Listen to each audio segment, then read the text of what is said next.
भारत के पिछड़ने का कारण अकर्मण्यता है, आलस्य है, काम का ना करना है, बहानेबाजी है, टाल मटोल है, पाखंड है। पाखंड ये हम धर्म के साथ जोड़ते हैं, धर्म में तो लेश मात्र का है। हमारे सामान्य जीवन के कार्य व्यवहारों में पाखंड भरा पड़ा है। हम दिखते कुछ है, करते कुछ है, बताते कुछ है, होते कुछ है, कहते कुछ है, रहते कुछ है। इसमें एक रूपता आ सके तो व्यक्तित्व का निर्माण होता है।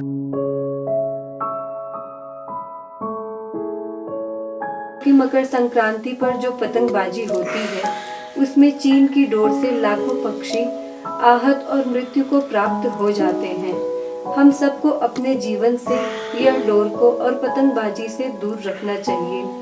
लोहड़ी और मकर संक्रांति को पतंगबाजी से जितने भी पक्षी आहत होते हैं, हम सभी को उनका ध्यान रखना चाहिए। उनके पंख कट जाते हैं, उनकी मरहम पट्टी करना चाहिए। हो सके तो गुरुदेव इस पर चर्चा कीजिएगा। वैसे तो मैं बचपन से ही पतंगबाजी से दूर रहा हूँ और आज 90 कबूतरों में से 60 कबूतरों की जान बचाने में कामयाब हो पाया हूँ। हमारे यहाँ लुधियाने में प्राचीन गौशाला है, वहाँ पर कबूतरों का इलाज करते हैं, पक्षियों के डॉक्टर होते हैं। वहाँ पर कहीं ना कहीं पक्षियों के लिए यह मृत्यु का त्योहार है।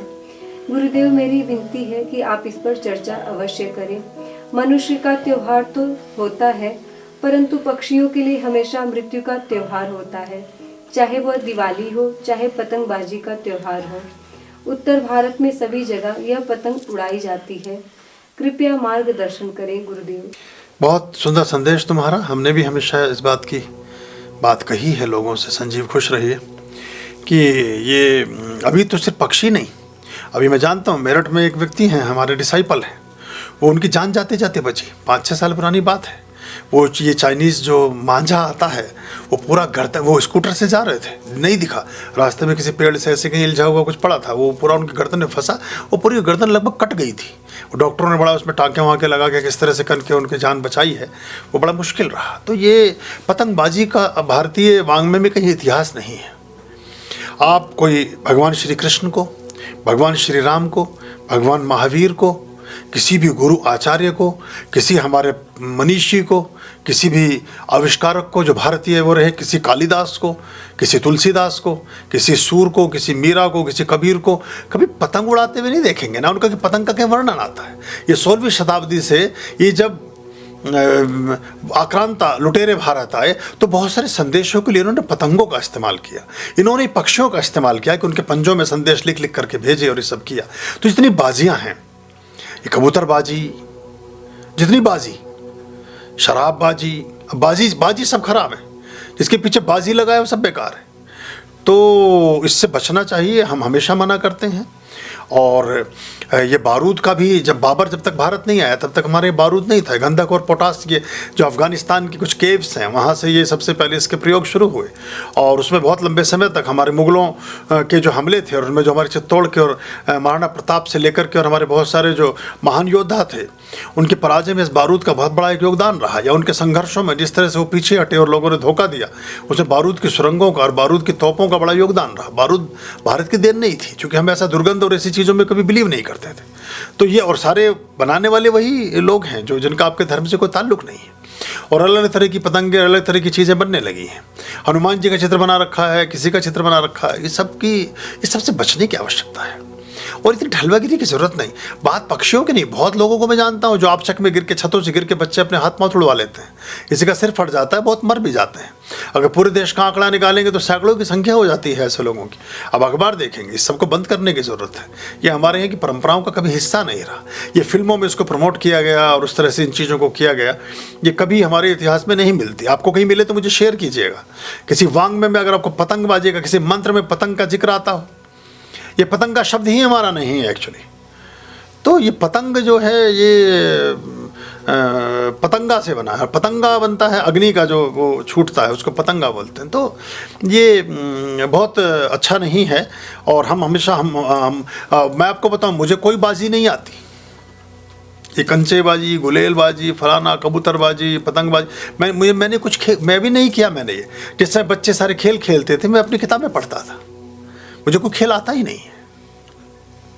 मतलब ये सच्ची बात है। मुझे 40 साल की उम्र में पता चला कि क्रिकेट में 11 खिलाड़ी होते हैं। मैं सोचता था पता नहीं बहुत सारे लोग हैं शायद ये एक ही टीम में है सारे, उन्होंने कहा नहीं इधर के लोग अलग हैं उधर के लोग अलग हैं, उनके ड्रेस ही अलग अलग है। खैर अपनी अपनी बात है, कोई ज़रूरी नहीं है कि सब ऐसे ही हों, पर इन सब में हमारे पास तो इतनी अकर्मण्यता है। भारत के पिछड़ने का कारण अकर्मण्यता है, आलस्य है, काम करना है, बहानेबाजी है, टाल मटोल है, पाखंड है।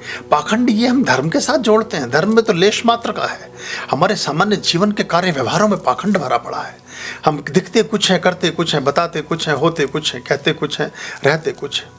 इसमें एक रूपता आ सके तो व्यक्तित्व का निर्माण होता है। तो बच्चों को, छोटे बच्चों को ऐसे फालतू की चीज़ों के दोषों से बचाएं, उनके हाथ खराब हो जाते हैं। अब इसमें वो बताते हैं कुछ वो कोई कांच का चूरा डालते हैं, कभी कुछ केमिकल डालते हैं, तो और ये गला काट जो प्रतिस्पर्धा है, जीवन की प्रगति समग्र उत्थान में और सभी के एक संघ में साथ में चलने में है। संगम शरणम गच्छामि, संघ सभी के साथ चलने में है। इन खेलों में किसी को नीचा दिखाने के पीछे एक बहुत बड़ी मानसिकता पनपने लगती है बचपन में ही। और आप किसी को काट रहे हैं, किसी को उड़ा रहे हैं, किसी को गिरा रहे हैं, किसी को कुछ कर रहे हैं, ये वृत्तियां हैं सारी। आज आप पतंग से किसी को काट रहे हैं, कल आप किसी और चीज़ से किसी को काटेंगे, परसों आप उसको कहीं और नीचा दिखाएंगे, तरसों आप कहीं उसको और हवा में ऐसा छोड़ देंगे लहलाता हुआ। तो ये पूरी वृत्तियां हैं। अगर वृत्तियां सकारात्मक और सृजनात्मक हो सके तो राष्ट्र और देश अच्छा बनता है। बहुत सारे विदेशों में ये बीमारी नहीं पाली गई है। अमेरिका ने तो क्रिकेट की टीम भी बनाई है कुछ समय पहले वहाँ क्रिकेट की टीम ही नहीं थी कभी। इतने वेलेपने की जरूरत ही नहीं है देश में, वैसे ही लोग इतने खाली बैठे हुए हैं। ऊपर से ऐसे हमने ये चीज़ें जोड़ ली हैं। हर आदमी हर कुछ नहीं कर सकता है। किसी के पास पैसा है, किसी के पास समय है, किसी के पास शरीर है, किसी के पास जगह है, किसी के पास कुछ और है। तो सब मिलजुल के चीज़ें आगे बढ़ती हैं और आगे चल जाती हैं। सब कुछ नहीं कर सकते हैं। हो सकता है एक आदमी जाकर के रोज़ उनके लिए दवाइयाँ दे के आ सके, लेकिन उसके पास पैसे ना हो। किसी के पास सिर्फ पैसे हों, वो वहाँ तक ना जा सकता हो। तो अगर हम समग्र रूपेण परस्पर जुड़ जाएं तो बहुत सारे अर्थों में बहुत सारे कामों को करते जा सकते हैं। खुश रहिए। अभया